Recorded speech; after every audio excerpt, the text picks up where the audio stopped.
Bismillahirrahmanirrahim. Assalamualaikum warahmatullahi wabarakatuh.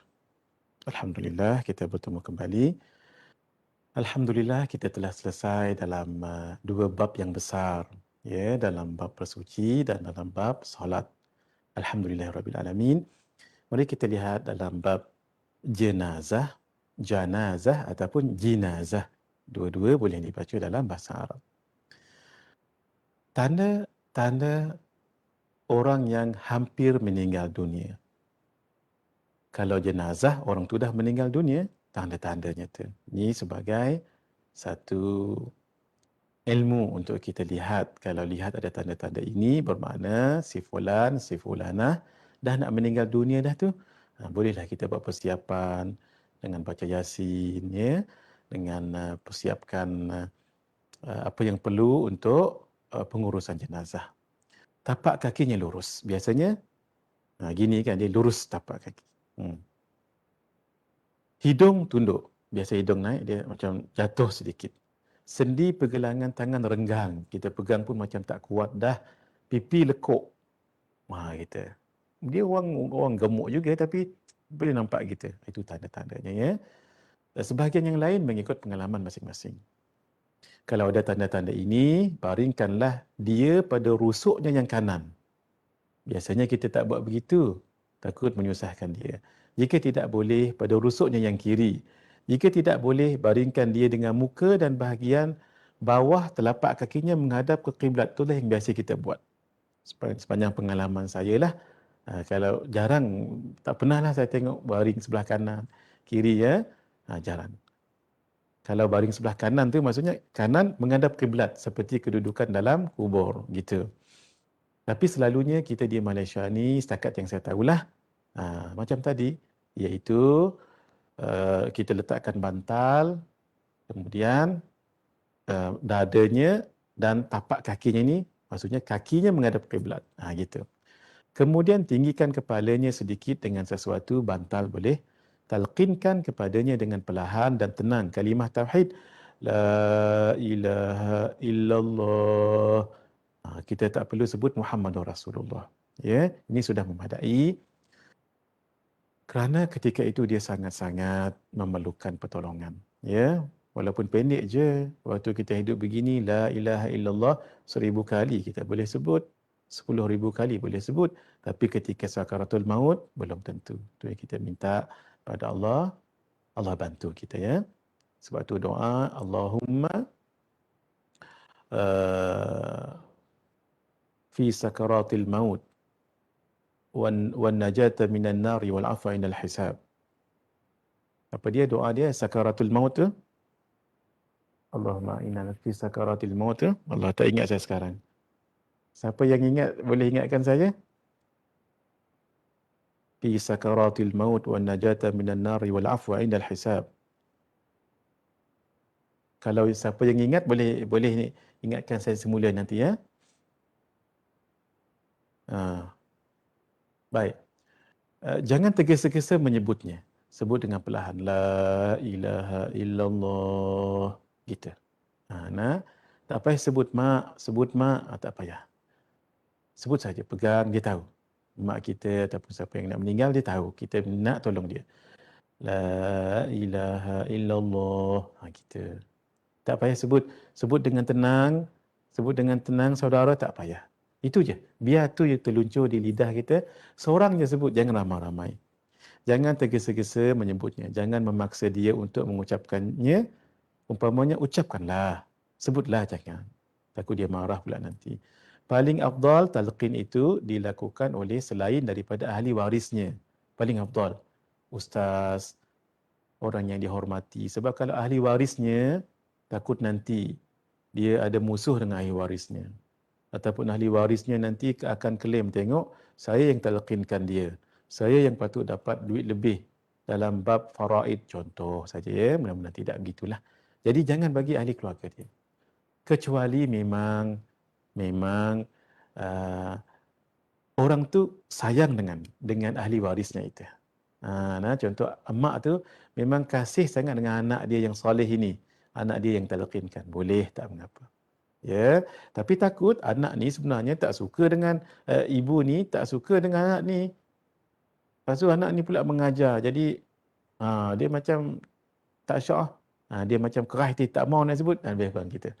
Jadi biar orang yang uh, ahli warisnya itu orang lain. Maksudnya yang mentalqinkannya itu bukan ahli waris, tetapi orang lain. Baik. Ketika ada tanda-tanda ini, yang lain buat apa? 3 perkara. Yang dibaca surah Yasin ataupun surah Ar-Ra'du. Surah Ar-Ra'du itu untuk memudahkan roh keluar. Nah, sebahagian yang lain baca Qul huwallahu ahad banyak-banyak. Itu antara amalan para alim ulama untuk memudahkan keluar roh.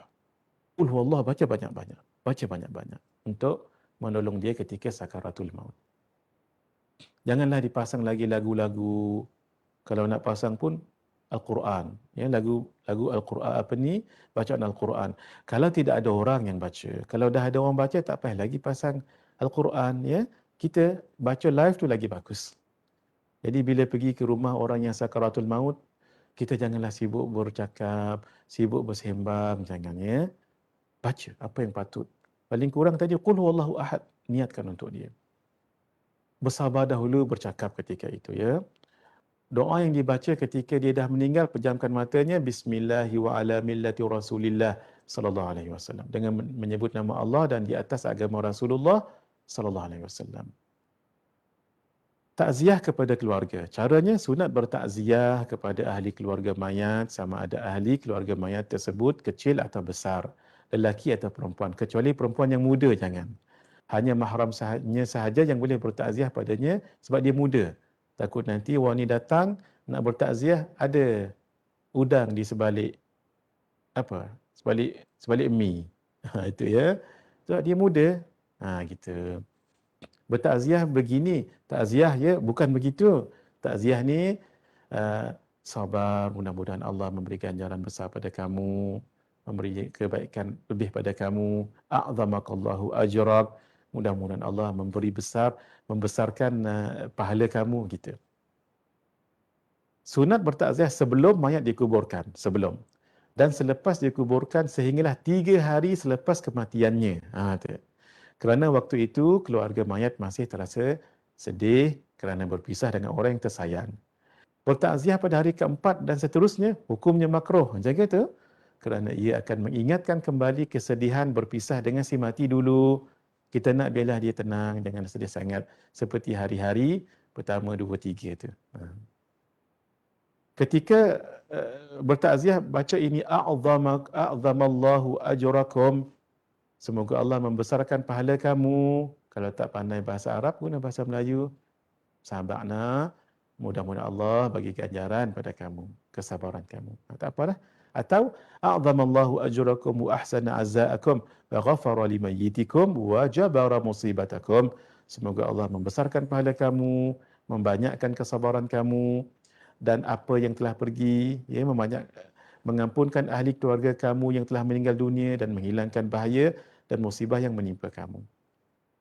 Pakai bahasa Melayu tak apa. Guna bahasa kita, yang bahasa Inggerisnya bahasa Inggeris, yang Chinese-nya Chinese, yang Indianya cara India, cara kita bahasa kita, bahasa Sabah, bahasa Sarawak boleh.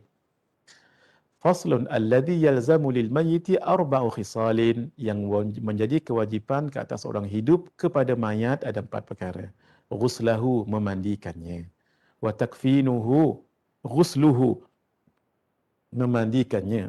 Wa takfinuhu, mengkafankannya. Wassalatu alaih, menyembahyangkannya. Wa dafnuhu, menguburkannya. Ini kewajipan orang hidup kepada orang mati, memandikannya, mengkafankannya, menyembahyangkannya, menguburkannya. Alladhi yalzamu lil mayyiti baik. Apa syarahannya ni? Ini fardu kifayah atau wajib kifayah. Apa wajib kifayah ni? Kewajipan ini akan gugur jika ia telah dilakukan oleh sebahagian orang Islam yang lain. Itu ada juga orang bergurau wajib kifayah ni, ada orang buat, hal lain tak payah. Itu gurau-gurau saja tu. Bukan tak payah, payah juga. Tapi kalau dah ada orang buat tu, kita tak buat pun tak apa dah. Tu, Tapi dalam bab solat ikut ramai-ramai. Memandikan lagu mana? Termasuk juga yang wajib dimandikan ialah orang yang mati kerana tenggelam, lemah. Orang yang bunuh diri walaupun dia berdosa tetap dimandikan.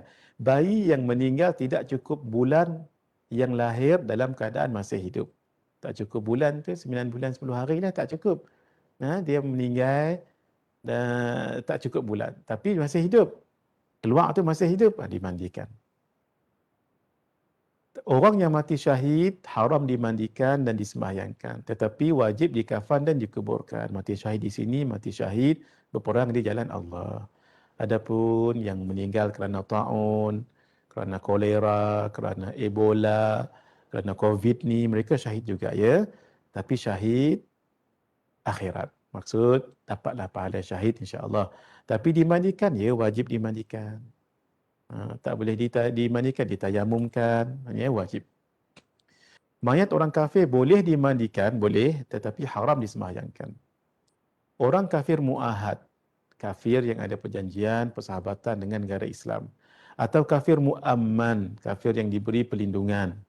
Atau kafir zimmi, di Malaysia kita ni yang bukan Islam tu kafir zimmi lah.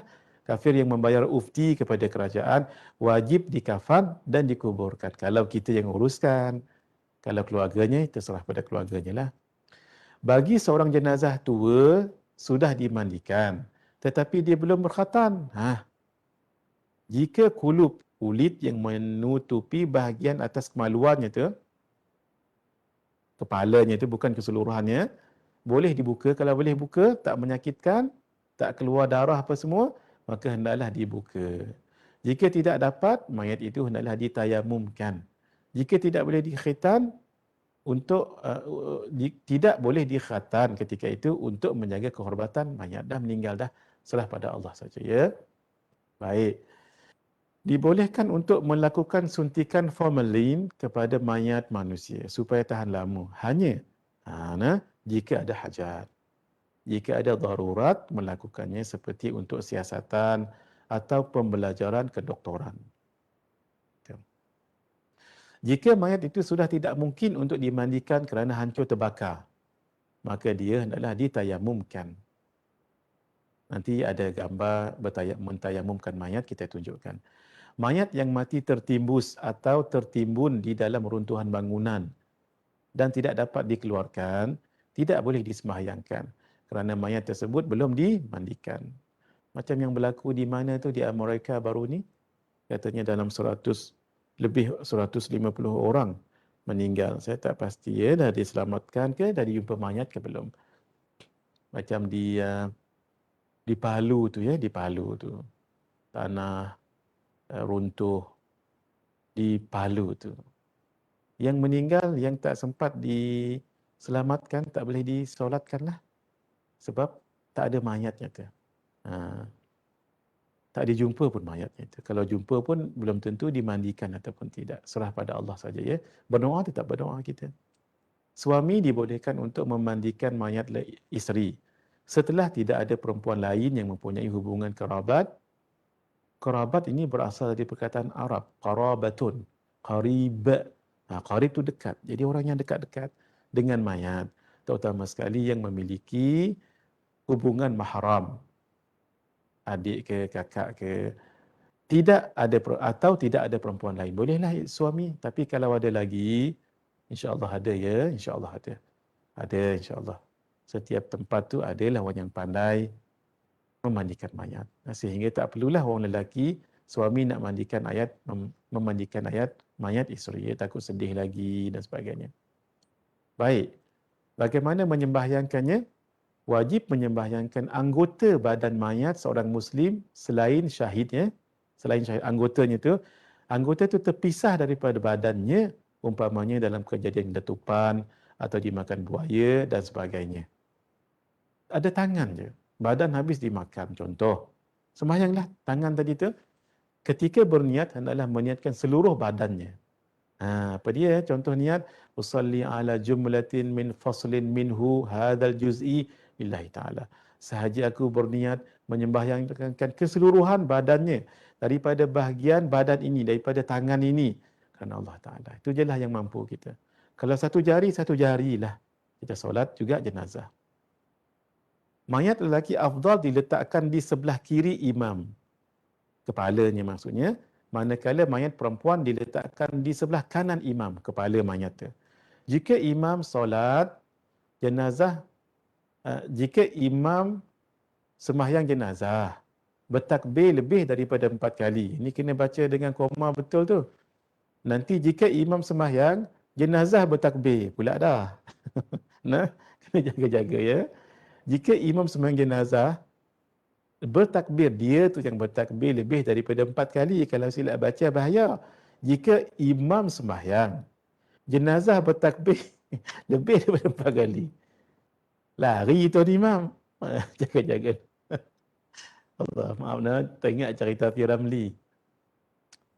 Piramli tu nakal lah, masya-Allah, mudah-mudahan Allah merahmati beliau. Siapa yang siapa yang mati dulu? Saya. Pakat lari habis. Mana jenazah? Jenazah tuan imam dengan yang bawa keranda tu kan. Mana jenazah? Nah, jenazah mati hidup balik. Allah, lari habis, ligat. Nah, jadi baca koma nah, jika imam sembahyang jenazah bertakbir lebih daripada 4 kali, makmum wajib mufaraqah. Sebab takbir itu wajib, seolah-olah dia menambah rukun. Maka mufaraqah saja. Sembahyang macam biasa. Orang yang telah menyembahyangkan mayat tidak disunatkan menyembahyangkannya sekali lagi. Walaupun sembahyang kedua didirikan secara berjamaah. Beza dengan sembahyang biasa, kita dah solat zuhur seorang diri. Ya. Tiba-tiba ada lagi orang solat zuhur berjamaah, kita boleh ikut kali kedua. Dalam mazhab kita Asy-Syafi'i, sembahyang boleh diulang sekali. Buktinya Sayyidina Muadz bin Jabal solat bersama dengan Nabi sallallahu alaihi wasallam, balik kampung, beliau solat lagi mengimami orang kampungnya. Boleh. Dalam mazhab Asy-Syafi'i boleh diulang sekali. Ya, sekali yang pertama tu wajib, yang kedua tu menjadi sunat walaupun dia sembahyangnya sembahyang zuhur. Manalah tahu dulu, ya, kita pernah tak solat waktu kita balik awal-awal dulu, lolak mungkin ada kita tinggal. Baik. Kalau sembahyang jenazah tak, cukuplah sekali tu. Baik, ini kedudukan jenazah, imam. Sama juga ni, ini kedudukan jenazah, koma. Imam, koma. Jangan, ini kedudukan jenazah imam. Siapa yang jadi imam? Nah, itu penting, Masya Allah, tabarakallah. Nah, mudah-mudahan Allah memberi ganjaran kepada siapa tu yang mula-mula menemu cara noktah tu. Sebab kita baca jadi tepat. Kedudukan jenazah, satu, imam dan makmum. Ini kedudukan jenazah imam. Imam pula meninggal. Dalam situasi solat jenazah lelaki, kiblat kita tahu ya. Jadi imam berdiri dekat situ tu. Dekat kepala tu. Dekat kepala mayat jenazah tu ya. Dia sebenarnya gambar ini boleh dibaiki lagi. Apa dia? Daripada 2 saf, elok buat 3 saf. Kan lebih ramai ni. 1, 2, 3, 4, 5, 6, 7, 8, 16 orang ni. Jadi sepatutnya buat 3 saf, bukan 2 saf begini ya. Hatta kalau 3 orang sekalipun, sembahyang 1 saf seorang. Nah, 3 baris. Begitu. Sebab kita dituntut walaupun tak cukup 40 orang, tetap afdal 3 saf. 3 saf makmum ya. Baik. Ini pula jenazah perempuan. Kan tadi kepala jenazah lelaki kan sebelah kiri. Kalau jenazah perempuan, sebelah kanan dan imam berdiri dekat kawasan punggung. Dekat punggung jenazah tu ya. Baik. Makmum tetap juga buat 3 kali. 3 saf. Baik. Menguburkannya, simpan mayat kalau orang sebelah utara. Ada beberapa keadaan mayat. Mayat di dalam ihram. Orang yang meninggal dunia dalam keadaan ihram, haji atau umrah, haram menutup kepalanya jika lelaki dan haram menutup muka jika perempuan. Dan tidak harus digunakan benda-benda yang wangi sebab mereka macam hidup. Kalau orang yang buat umrah, haji, hidup, tak boleh pakai wangi-wangi. Tak boleh tutup muka lelaki. Dan perempuan tak boleh tutup kepala. Dia macam hidup walaupun mereka meninggal. Itu ganjaran orang yang meninggal dalam keadaan ihram. Orang yang mati syahid. Orang yang mati syahid dalam peperangan dengan orang kafir tidak wajib dimandikan supaya darah tu jadi saksi perjuangan mereka. Tidak wajib disembahyangkan. Bahkan haram lagi, tidak sah kalau disembahyangkan. Ini kalau syahid. Syahid di dunia ni maksudnya syahid betul-betul berperang tadi tu. Yang wajib hanyalah dikafankan dan dikebumikan. Lebih elok jika dikafankan dan dikebumikan dengan pakaian yang dipakainya yang masih berlumuran darah untuk darah tu menjadi saksi atas kesyahidan mereka itu. Bagi yang mati keguguran, as-saqtu. Jika keguguran merujuk kepada bayi atau janin yang keluar daripada rahim ibunya dalam keadaan tidak bernyawa, ada kupasan dia. Nah, kupasannya, tengok.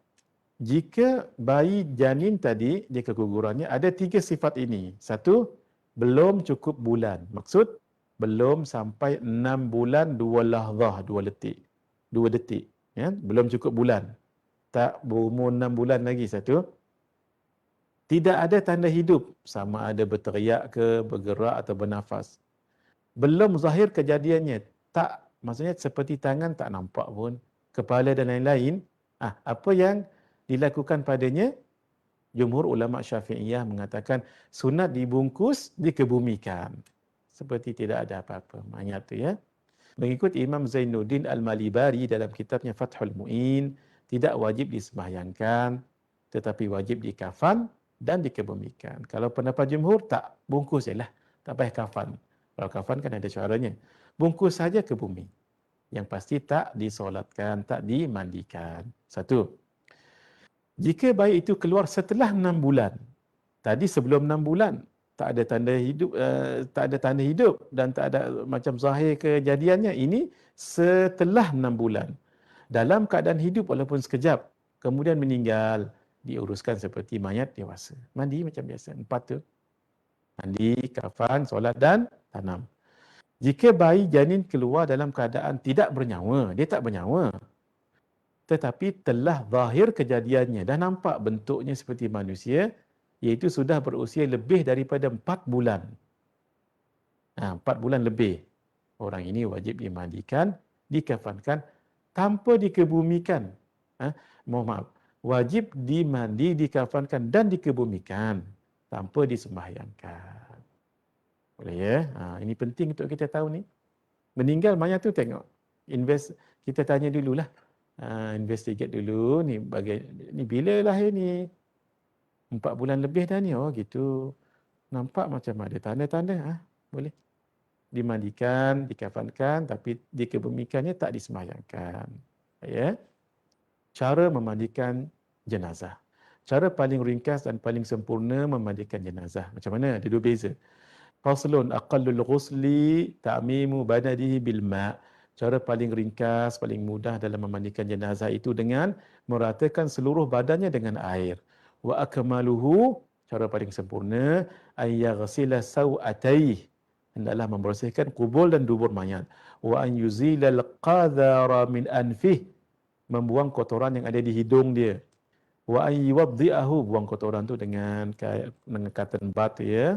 Kita pun pakai sarung tangan khas tu. Sarung tangan biasa pun tak apa. Baik. Mewudukkannya. Wuduk macam biasa. Wa ayyadaluka bisidri. Menyiramkan tubuhnya. Menggosok badannya dengan daun bidara. Wa ayyasubbal ma'a alaihi thalathan. Dan menyiramkan tubuh badannya dengan air sebanyak 3 kali. Ini kalau orang Melayu paling. Orang Melayu Islam Melayu paling detail. Paling lembut, paling sempurna. Ini kena belajar. Saya ada pengalaman juga memandikan jenazah. Pakcik saya yang memandikan jenazah, saya ikut serta. Masya Allah, teliti sekali. Kadang-kadang ada petua yang kita tak belajar dalam kitab. Ada petuanya tu, cara meruang, menekankan mayat, cara menahankan mayat. Alhamdulillah ya, ada pengalaman jugalah.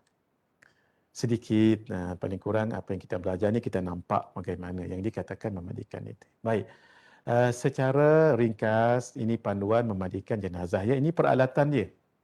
Nombor 1 tu air mawar. 2 jug air. Nombor 3 tu apron plastik. Zaman sekarang lagi lah ya, zaman PKP ni, zaman virus corona ni. Yang keempat tu kapur barus. Wangi tu ya. Yang kelima, debu tayamum untuk tayamum nanti. Yang keenam, topeng muka. Debu tayamum ni tak payah beli, kita sendiri boleh buat. Pergi dekat kawasan yang ada tanah, ambil yang keras tu, kikiskan dia. Ambilkan debu-debu tu masuk dalam bekas. Jadi, tak perlu nak beli di kedai pun tak apa. Topeng muka. Ini memang sangat perlu sekarang ini ya. Pesakit-pesakit yang meninggal kerana COVID ya, kita doakan mereka diampunkan dosanya oleh Allah, dirahmati rohnya oleh Allah. Yang ketujuh, topeng muka juga, dia ada jenis topeng tu. Yang ke-8, sabun. Yang ke-9, serbuk cendana untuk diletakkan dekat kafan nanti. Yang ke-10, sarung tangan Gamex. Macam mana sebut ni? Gamex ke apa? Yang ke-10, putik kapas. Putiknya tu, cotton bud tu lah. Yang ke-12, minyak wangi tanpa alkohol. Ke-13, plastik jika perlu. Ke-15, kapas besar tu. Yang ke-14, ya. Ke-15, ini sarung tangan. Kita panggil sarung tangan apa ni? Tak ingat saya. Baik, yang ke-16, kain putih. Yang ke-17, gunting. Saya tak ingat guru saya pesan kalau orang meninggal dunia, letak gunting dekat perut ni sebab takut dia kembung nanti. Itu pesan guru saya ya. Ataupun benda berat. Baik. Yang ke-18, itu apron kalis air. Yang ke-19, tika. Tika jerami. Ini saya ambil daripada internet ya, dan saya ambil daripada Jabatan Agama Islam Wilayah Persekutuan. Ini pun yang kita sebut tadi tu, inilah dia. Sabun, air mawar. Satu lagi yang dalam kotak tu gaharu tu. Gaharu tu. Yang itu bagus juga. Itu pesan pak cik saya, kalau nak memandikan jenazah, pasang gaharu. Tujuannya, maaf kadang-kadang ya kita jangan cerita keaiban mayat, jangan sekali-kali. Ya. Kadang-kadang tu mayat tu kan kita tekan perut tu kan, dia keluar najis. Najis tu pun baunya ya. Jadi untuk menghilangkan, kita letak gaharu tu. Untuk mewangikan. Kalau ada wangian yang lain pun boleh juga. Supaya nanti kita tahan kuat. Orang kampung, Masya Allah, tak payah bertopeng pun kuat. Saya tengok pakcik saya relax, dah biasa dah kan. Jadi yang tak biasa tu mungkin tak tahan baunya, pakai topeng pun tak apa ya. Baik. Ini pun sama juga. Yang zaitun, ingat zaitun, sabun zaitun zaman dulu kan. Ni. Baik. Saya ada ambil gambar daripada Jabatan Agama Islam Wilayah Persekutuan Jawi ya. Ini memang mayat betul. Tuan-tuan, supaya kita insaf. Dan inilah praktikal betul-betul mandi mayat ini. Ini ketika memandikannya tu. Maaf ya. Ini untuk kita insaf, dan ini bukan model ni, betul-betul ni. Tengok kaki mayat tu, ya Allah. Entah bila kena masa kita. Jadi kita pun cepat-cepat kita minta pada Allah supaya kita meninggal dalam keadaan yang baik ya. Ini kaki mayat betul-betul ni. Hendaklah diletakkan kain tu, kain putih. Ataupun selain daripada putih pun tak apa. Supaya jangan nampak sangat kulit mayat tu ya. Ini, Masya Allah. Ada pembantu ya, kena pembantu. Ini debu tayamum turut digunakan bagi jenazah berikut. Jenazah dalam kategori terdapat tatu badan pada badan anggota jenazah. Lelaki yang belum dikhatankan, terdapat cat pada jenazah. Terdapat rambut yang diwarnakan dengan pewarna. Terdapat kuku yang diwarnakan dengan pengilat kuku. Ini tak kena wuduk, tak kena air. Jenazah yang terlalu uzur seperti terbakar ketiadaan air. Ni Al-Fadhil Ustaz ni sedang mentayamumkannya. Ini tayamum Al-Fadhil Ustaz kita. Masya Allah ya, mulianya pekerjaan beliau. Bila beliau buat benda ni, kita jadi tak berdosa. Itu yang kata fardu kifayah. Masya Allah. Sepatutnya kita berhenti. Saya ambil masa ni sikit. Nanti kita akan sambung balik ya. Baik. Ini dia Al-Fadhil Ustaz mentayamumkan jenazah. Tangan kanan, kiri. Cara mengkafankan jenazah. ada juga nanti gambar-gambarnya. Kita berhenti dulu untuk kita berehat sekejap dalam 5 minit. Pukul 12.06 kita masuk lagi insya-Allah sebelum kita berhenti pukul 12.30 ya. Terima kasih semua. Hadza wabillahi taufiq wal hidayah. Wassalamualaikum warahmatullahi wabarakatuh.